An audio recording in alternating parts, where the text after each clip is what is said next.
this is New Time on Silkway TV channel. We introduce you with the most visible news and important events that happened throughout this week in Kazakhstan and Central Asia. More details on politics, economy, social and cultural life with opinions from the most recognizable experts of Kazakhstan and world. I'm Dauren Isagulov, and let us begin. Let us begin tonight with a look at the official agenda. This week, the chairman of Turkmenistan's Halk Maslahatı People's Council, Gurbanguly Berdimuhamedov, made an official visit to our country, arriving in the historic city of Turkestan.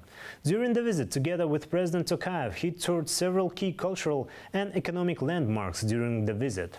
So, what were the outcomes? For that, we turn to our first report.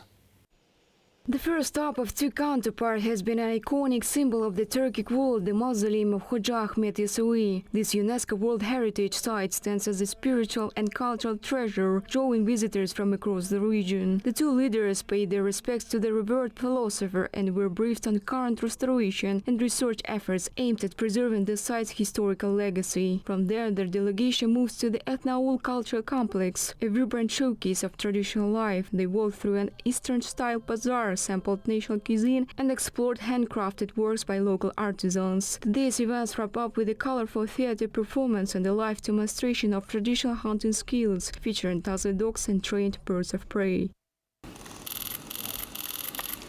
The next day, the spotlight turned to economic ties. In an informal meeting, President Kassym-Jomart Tokayev and Turkmenistan Gurbanguly Berdimuhamedov agreed to raise bilateral trade to $1 billion. Energy cooperation topped the agenda, with Kazakhstan set to join the development of Kalganysh, one of the world's largest gas fields, holding an estimated 27 trillion cubic meters of natural gas. It's encouraging to see that cooperation between our countries is developing successfully. We have strategically important projects ahead, and this work will be key to advancing the quality of our economic partnership. The parties also highlighted plans for joint infrastructure projects aimed at boosting regional connectivity, among them a new railway link in Turgundu to Spin Boldak through Afghanistan, the Kazakhstan-Turkmenistan-Iran transport corridor, and a highway from Turkmenbashi to Kazakh border. These projects are set to expand export markets and open up new trade routes for both nations. We are discussing the necessary upgrades to infrastructure, specifically the road network. On the Turkmen side, they are repairing 250 kilometers of road from the port of Turkmenbashi to the Kazakhstan border. On our side, we plan to begin repairs this year on the 156 kilometers of road from Zhanaozen to the Turkmenistan border. President Tokayev and Chairman Berdimuhamedov also toured an industrial exhibition at the Turkestan Industrial Park, which showcases 6 major investment projects worth over $78 million. The exhibition featured a diverse array of products, including agriculture drones, school and office furniture, household appliances, irrigation systems, and agricultural tractors. Looking ahead, the park now plans to launch 30 more projects with an additional investment of nearly $87 million. Сейчас выпускаются различные комбайны. We are now producing various combines, tractors, and with the arrival of an investor like John Deere, a #1 in the world in agricultural machinery, we are opening a locomotive in general in our country. Now other global brands in the fields of attachment equipment, trailers and irrigation, who were previously questioning whether they should enter Kazakhstan and set up production here, are now absolutely confident and no longer asking those questions. Additionally, President Tokayev announced that Kazakhstan will help Turkmenistan with the digitalization of its public services and the development of IT professionals. In turn, the chairman of Halk Maslahatı of Turkmenistan praised Kazakhstan as one of the country's key strategic partners and expressed gratitude to Kassym-Jomart Tokayev for supporting Turkmenistan initiatives at the United Nations. Marjan Semigulina, New Time. Turkmenistan and Kazakhstan plan to expand cooperation in the energy sector, including natural gas and electricity supplies. During a meeting with the president of Kazakhstan, Gurbanguly Berdimuhamedov recalled that key agreements were reached last summer in Astana to launch joint work in the oil and gas sector. Kazakhstan is expected to take part in the development of Turkmenistan's Kalganysh gas field, which holds an estimated 27 trillion cubic meters of gas, making it one of the largest reserves in the world. По Галканыш сейчас хороший прогресс есть. Overall, we are seeing good progress on the Galkanish project. A new financial model is currently being developed in cooperation with potential partners from Turkmengas. Kazakhstan is positioning itself as a potential consumer and off-taker of the field's resources. We have also expressed interest in jointly implementing the project and bringing in our expertise gained through participation in major mega projects. Additionally, we are considering investment in this giant gas field. Find out more about this and watch exclusive interviews from the informal meeting between President of Kazakhstan and Chairman of Turkmenistan's People's Council, Gurbanguly Berdimuhamedov, in the new episode of the Reporter with President special project. It's already available on our YouTube channel. Now it's time for our weekly segment Central Asia in Focus. We're joined in the studio by our political expert Ozhet Shigirbayev. Welcome, Ozhet. Good evening, Dorian. Let's return to the visit of Gurbanguly Berdimuhamedov. As I understand, today you'll be talking about how Kazakhstan wasn't the final stop on his tour.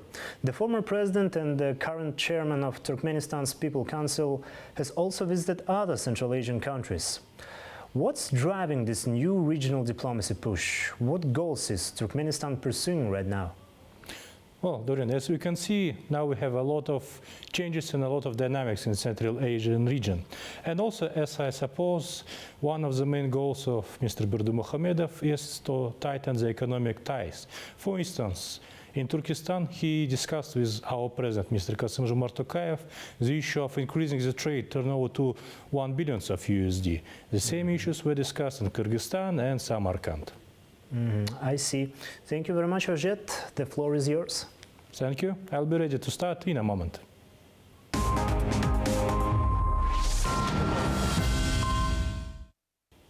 Following his informal meeting with the president of Kazakhstan, Mr. Gurbanguly Berdimuhamedov continued his tour across Central Asian countries.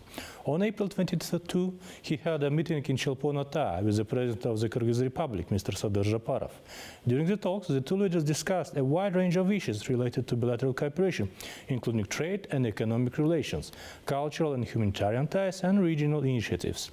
President Japarov placed particular emphasis on trade, proposing the establishment of the joint Kyrgyz-Turkmen Development Fund, modeled after similar funds already launched by Kyrgyzstan in partnership with such countries as Russia, Hungary, Uzbekistan, and Azerbaijan. Mr. Berdimuhamedov expressed Turkmenistan's readiness to deepen cooperation across various fields. As part of the visit, an informal dinner was also held, during which current issues of cooperation and cultural exchange were discussed. A tour of the city Chelpon-Ata Center gave the guests an opportunity to gain a deep understanding of Kyrgyzstan's history and traditions. And later, on April 23-24, Mr. Gurbanguly Berdimuhamedov visited the Uzbekistan city of Samarkand. During his talks with President Shavkat Mirziyoyev, the two leaders discussed the further strengthening of Turkmen-Uzbek strategic partnership and the expansion of multifaceted cooperation, particularly in the areas of politics, interparliamentary relations, trade and economic, transport and communications, and of course, culture and humanitarian affairs. The sides also exchanged views on pressing issues of the regional and international agenda. From April 21 to 23, 2025, a trade and economic mission of Kazakhstan took place in Kabul, Afghanistan. The event was organized by Castrate GSC under the Ministry of Trade and Integration of Kazakhstan. The mission represents an important step in expanding business cooperation between Kazakhstan and Afghanistan. As part of the visit, an exhibition of Kazakhstan's products was held, showcasing goods from domestic producers, including those from the agro-industrial complex, textile and manufacturing industries. This mission is a continuation of the roadmap signed in October 2024 and follows up on the agreements reached during the Kazakhstan-Afghanistan Business Forum, which was held earlier in Almaty. Commercial agreements were concluded totaling approximately to 140 million of USD. Simultaneously, high-level negotiations took place between Kazakhstan's Deputy Prime Minister and Minister of National Economy, Mr. Serik Jumangarin, and Afghanistan's Minister of Mines and Petroleum, Mr. Khadillah Badri. The two sides agreed to establish a joint commission to explore mineral deposits in Afghanistan.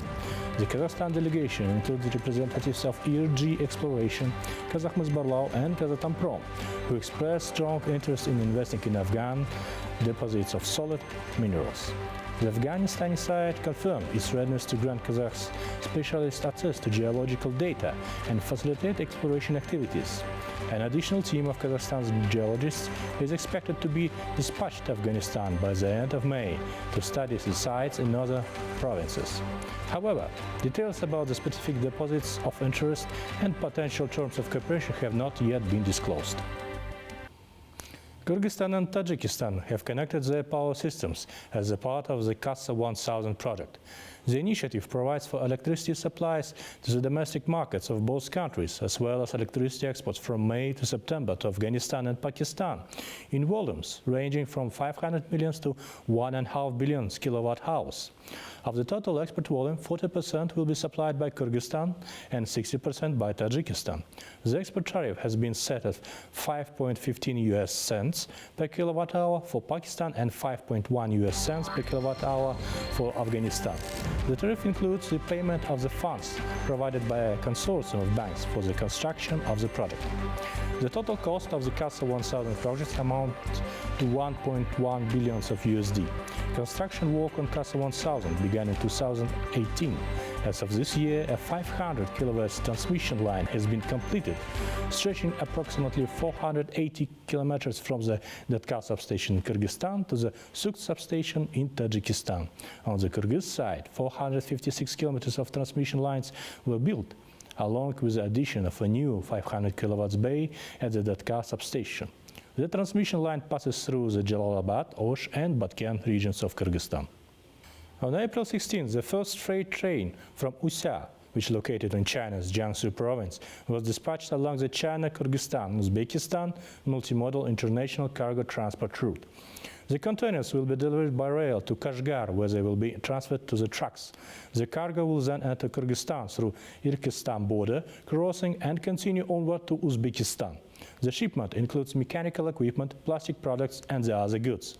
The total weight of the cargo is approximately 1,200 tons, with an estimated value of around 1.7 million of USD.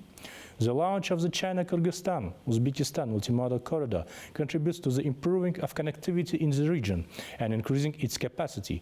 The new route significantly reduces the transportation time for goods, enhancing logistics between Central Asian countries and China.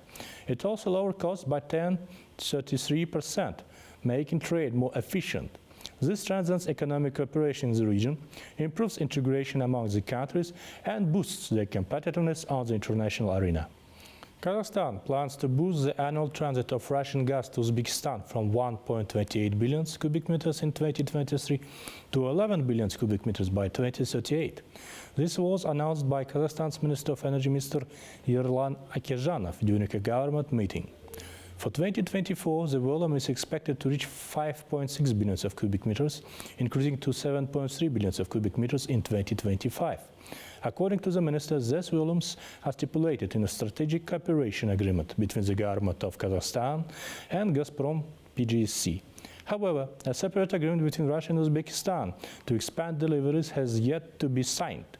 Additionally, in 2025, Kazakhstan is set to transit 36.2 billion cubic meters of Uzbek and Turkmen gas to China, on par with the volumes of the previous year. Amid expanding energy cooperation, Russia and Uzbekistan continue to deepen their trade and economic relations. During a visit to Samarkand, Russian Foreign Minister Mr. Sergei Lavrov held talks with Uzbek Foreign Minister Mr. Bakhtiyor Saidov, noting positive momentum in bilateral cooperation. Sergei Lavrov stated that trade, economic and investment ties between countries are developing, with specific pathways identified for their consistent and significant expansion. He emphasized that the volume of mutual trade continues to grow. Mr. Saidov, in turn, highlighted the symbolic importance of current cooperation ahead of the upcoming 80th anniversary of the victory in the World War II, which will be commemorated with the participation of both countries' leaders in Moscow. In addition to bilateral issues, the ministers discussed regional cooperation within the framework of such organizations as CIS, SCO, and the Central Asia 5+ Russia format. Mr. Lavrov also announced that a summit between Russia and Central Asian nations will be scheduled for the fall of 2025. That's all from my part for today, Dorian. Giving the floor back to you. Thank you very much, Ojet, for this detailed review.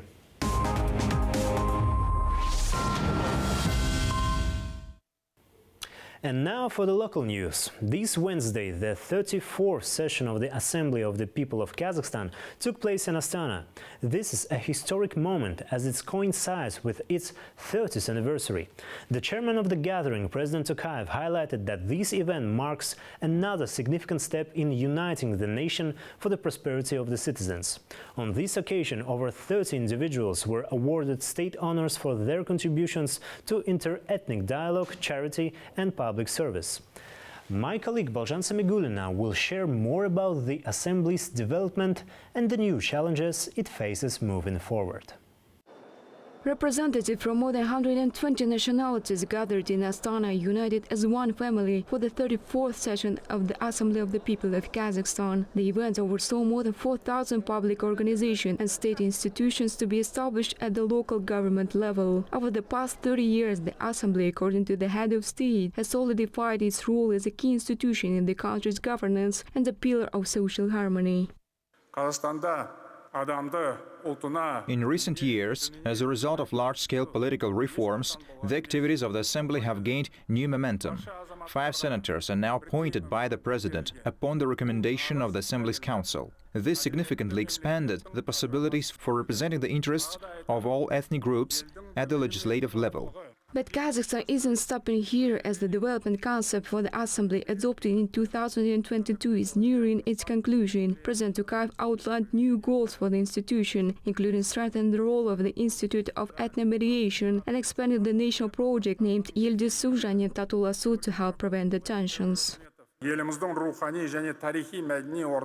Assembly needs to intensify its work in the regions. Last year, a new House of Friendship was opened in the city of Turkestan. Now a similar institution will be created in the densely populated Almaty region. The Assembly should be represented in areas where people of different ethnicities live. In the speech commenting on the destabilization of global geopolitical situation that has been reflected in the information space, with similar attacks targeting Kazakhstan, President Tokayev criticized those sowing discord, emphasizing that unity, independence and harmony are the core principles of Kazakh society. He warned that those seeking division will face full legal accountability and addressed the rise of extremist ideologies, populism and the erosion of international law, affirming that United Nations remains the only viable global organization. According to him, Kazakhstan will continue supporting it while working to build strong international partnerships. To overcome the acute deficit of trust in international relations, besides spiritual diplomacy, it is essential to use the vast potential of people-to-people diplomacy embodied by the work of the Assembly. Direct contact and friendly relations between people from different countries and cultures are the best tools to prevent conflicts and wars. Indeed, Kazakhstan has always embraced the principle of constructive dialogue grounded in mutual respect, trust and pragmatism. This approach has been key to maintaining stability and reinforcing the country's independence. The highest value in Kazakhstan is peace, and the Assembly of the People of Kazakhstan plays a pivotal role in fostering public harmony and national unity. Balzhan Samigulina, New Time.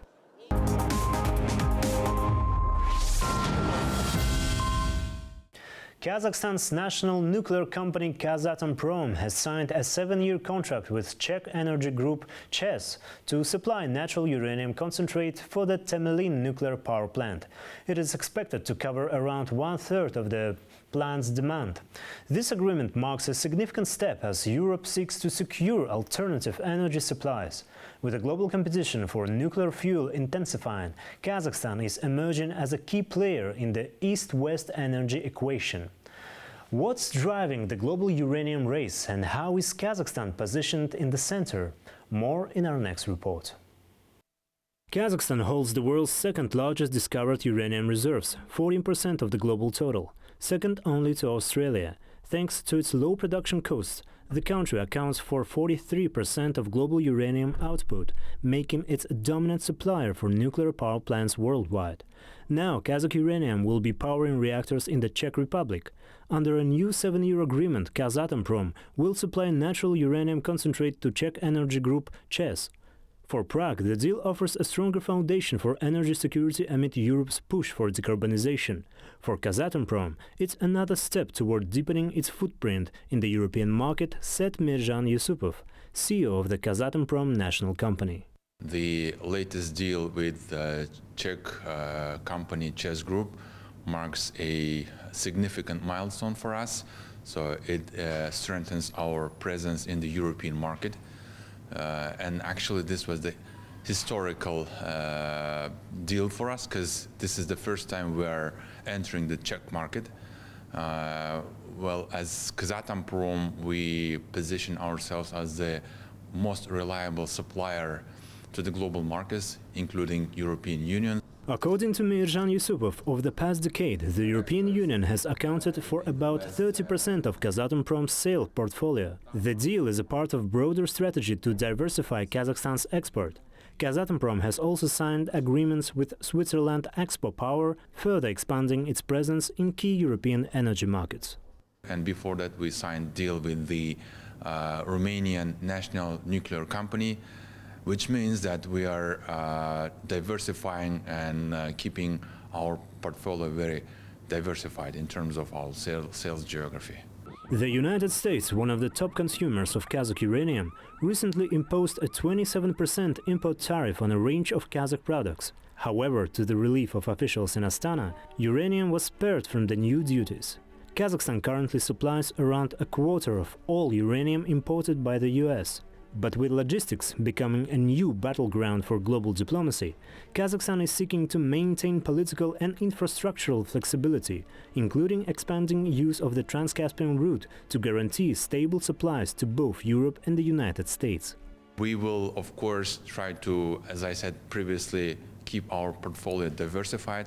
Of course, it is much easier for us to deliver our pounds to China or to Russia, but we are walking extra mile to deliver our pounds to Western markets, be it European or US market or Canadian. So it's a little bit harder for us, a little bit more expensive, it takes a little bit more time, but we're still, as I said, making extra efforts to deliver those pounds to those markets. Once Kazakhstan builds its first domestic nuclear power plant, the country's uranium export strategy may shift. Authorities say future supply will need to meet domestic demand not just for one, but potentially 3 nuclear plants in the coming decades. To maintain its position as a global leader and ensure sufficient fuel for its own needs, Kazatomprom says it plans to ramp up exploration efforts and develop new uranium deposits across the country. Daurian Isagulov, Tuligin Bisimbaev, New Time. Ukraine and the United States have signed a memorandum of understanding on a future agreement regarding critical minerals. The announcement was made on social media platform X by Ukraine's first Deputy Prime Minister and Economy Minister Yulia Sviridenko. According to her, both sides must now finalize the text of the agreement and ratify it in their respective parliaments. Officials in Kyiv said the deal could pave the way for major investment infrastructure upgrades and a mutually beneficial partnership between the two countries. At the same time, US Treasury Secretary Scott Bessent clarified that the details of the minerals deal with Ukraine are still under discussion, adding that April 26th is a possible signing date. Talks between Kyiv and Washington over critical minerals agreement have been going on for several months. On February 15 in Munich, President Volodymyr Zelensky declined to approve the draft deal, citing the lack of specific security guarantees for Ukraine at that stage. President Trump has confirmed that the US will withdraw from efforts to reach a Russia-Ukraine peace deal unless progress is made soon. His statement echoes remarks made earlier by Secretary of State Marco Rubio, who during a visit to Paris to have talks with European and Ukrainian counterparts, warned that the US would step back if there is no movement within a matter of days. This marks the highest level of transatlantic engagement since February regarding the war's resolution. But did it lead to any tangible progress? Here's Baljan Samigulina's report. The US president's patience is running thin as DC wants results. The lack of progress in securing a peace deal between Russia and Ukraine had become frustrating for Donald Trump. Now he warns that the US might pull back from its mediation efforts, though he stopped short of specifying other measures to pressure both sides. If for some reason one of the two parties makes it very difficult, we're just going to say you're foolish, you're fools, you're horrible people, and we're going to just take a pass. But hopefully we won't have to do that. The threat to walk away has come as a surprise. Talks between US, Ukrainian and European officials who met in Paris this week were said to be going well. However, the first sign that something was wrong, though, came from one of those in attendance, America's top diplomat. But we're not going to continue with this endeavor for weeks and months on end. So we need to determine very quickly now, and I'm talking about in a matter of days, whether or not this is doable over the next few weeks. If it is, we're in. If it's not, then we have other priorities to focus on as well. So diplomatic efforts to end the war in Ukraine continued in Paris, where talks focused on a fair and lasting peace, including a ceasefire and security guarantees. But while Europe appeared united, Zelensky expressed concern that not everyone is on the same page. On the other hand, Ukraine also grew troubled by Trump's outreach to Russia, with his envoy Steve Witkoff praising Putin and highlighting commercial opportunities. Witkoff suggested a peace deal could emerge after meeting the Russian President Vladimir Putin, but Ukraine's European allies urged the US to increase pressure on Moscow. Mr. President, Before taking office, the US president had promised to end the war within 24 hours. However, nearly 100 days into his presidency, he's done little headway. Moscow rejected a 30-day ceasefire proposal, and Trump clashed with the European President Volodymyr Zelensky, accusing him of starting the war. The Trump administration's stance toward Moscow and suspension of military aid to Kyiv has raised concern among European allies. Meanwhile, the fighting continued unabated. Thus, the threat raised questions about whether it marked a real shift in strategy or was just a tactic to pressure both Putin and Zelensky. If the US were to pull back from mediation, it's unclear how that would impact the EU's efforts to end the war. However, indeed, this is not the first time this prospect of peace has gained momentum and then stalled, as intense clashes on the front line continue on the limits of diplomacy, and the future of European security is uncertain as ever. Baljan Semigulina, New Time. US President Donald Trump has criticized Vladimir Putin following Russia's overnight missile and drone attacks on Ukraine. In a post on Truth Social, Trump said he was not happy with the strikes on Kyiv and called on the Russian president to stop and pursue a peace agreement. His remarks came a day after he accused Ukraine's President Volodymyr Zelensky of obstructing peace talks aimed at ending the war. The attacks on the night of 24 April killed 8 people and injured more than 77 in the Ukrainian capital. Local authorities have declared 25th April a day of mourning in Kyiv.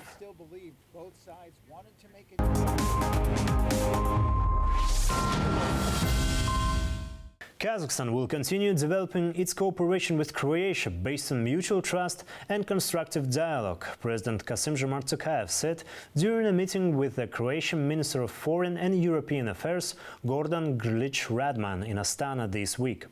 President Tokayev welcomed the minister's visit as a sign of Croatia's intention to give fresh momentum to bilateral relations. He also noted growing interest from Croatian companies in the Kazakh market, particularly in energy, infrastructure, pharmaceuticals and food production. Currently, more than 30 Croatian companies are operating in Kazakhstan. President Kassym-Jomart Tokayev has expressed condolences to Prime Minister of India Narendra Modi following a terrorist attack in northern India that claimed lives of dozens of civilians and tourists. The president strongly condemned the brutal act of violence and wished a speedy recovery to those injured. The attack occurred on April 22nd in the popular mountain resort area of Pahalgam, where armed assailants opened fire on a group of tourists. According to reports, 26 people were killed and more than 20 others seriously injured. India and Pakistan have taken reciprocal measures amid growing tensions following the deadly terror attacks in Pahalgam. It's a town in the disputed Kashmir region where the two nations have been locked in conflict for nearly 80 years. While no official accusations have been made, India has downgraded diplomatic ties, halved embassy staff and closed only land border crossing and suspended a decades-old water-sharing agreement over the Indus River. The attack was claimed by the Resistance Front, a group linked to a Pakistan-based militant organization Lashkar-e-Taiba. Today, from the soil of Bihar, I say to the whole world, India will identify, track and punish every terrorist and their backers. We will pursue them to the ends of the earth. India's spirit will never be broken by terrorism. Terrorism will not go unpunished. This wasn't just an attack on unarmed tourists. The enemies of this country had the audacity to attack India's soul. The Pakistani government on Thursday introduced a series of retaliatory measures. It suspended visa issuance for Indian citizens and closed its airspace to all Indian-owned airplanes.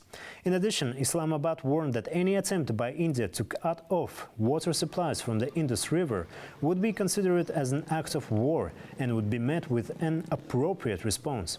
Both countries possess nuclear weapons, and their recent terror attack, followed by escalating tensions, has raised concerns in the international community that India and Pakistan may be edging to the brink of war.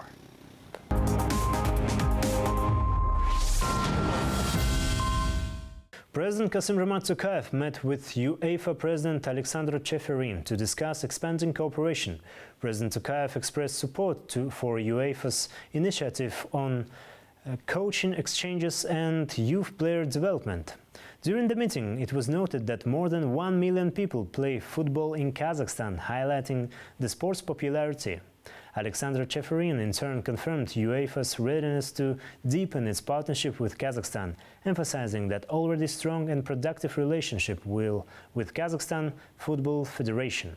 President Tokayev awarded the UEFA president with a special state order in recognition of his contribution to the development of football in Kazakhstan.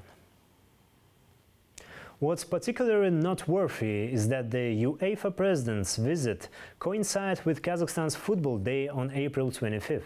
In an exclusive interview with my colleague Aynur Mangali, Alexander Cheferin shared that during his meeting with President Tokayev, they discussed the construction of new stadiums in Kazakhstan to host international football matches. According to Cheferin, UEFA is ready to support the development of sports infrastructure, including through grants and expert assistance under its ongoing programs. Let's now listen to a segment from that interview.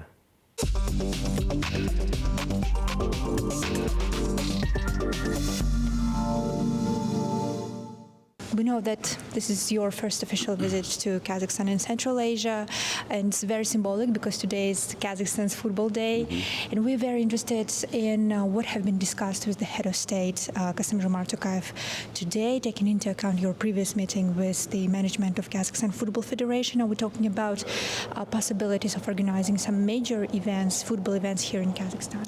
Yeah, I see that President Tokayev is a big sports fan. He likes football, and that's very important for the head of the state. We spoke a lot about Kazakh football, European football, about how to develop Kazakh football. We agreed that infrastructure is a very important thing, and the President said that they will build some new stadiums here in Kazakhstan, and of course, if the infrastructure is right, I would be more than happy to come for an event here. So it's a possibility of organizing some of the events in the future? Yeah, we discussed if the infrastructure would be better, we can organize some important matches, and we were also discussing about coming here for the UEFA Congress. Yeah, and can you also elaborate more on any specific areas or initiatives that are now being considered within the cooperation with Kazakhstan? I mean, we are now going to the Federation to discuss more in details. We spoke with the President because he's quite busy, more about the general things, but it's very important that I see that it's a strong support from the President to the Federation, and my personal relation with Marat is great. We are friends, so that helps a lot. Yes, and you've earlier also already praised the development of football and football infrastructure here in Kazakhstan, and you mentioned that it was also something that you discussed with the President.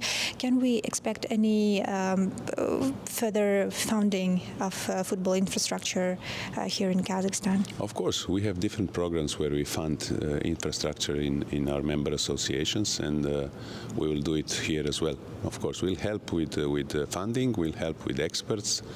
I think we should now start cooperating as close as possible because I see your national team improving. I see that you have some young players who are super talented, and now it's the time to improve.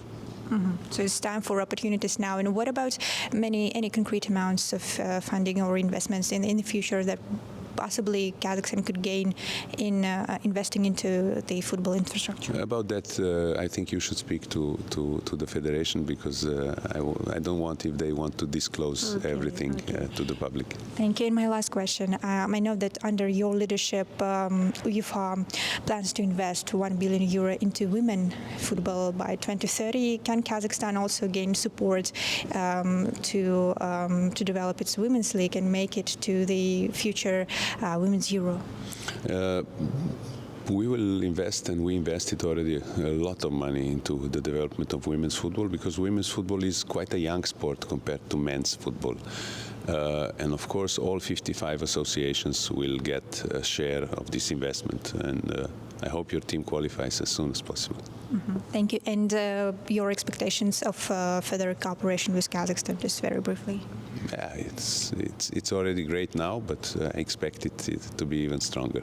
Yes, and I see you've been awarded today, so how do you feel about it? Yeah, it's a great honor, and the meeting was very pleasant. So I would like to thank again Mr. President for having us here. Thank you very much, Mr. President. Pleasure. Thank you.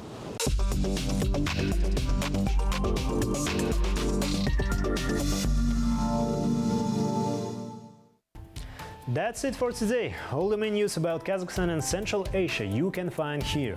More special projects about our country you can also watch on Silkway TV channel. So stay tuned and see you next week.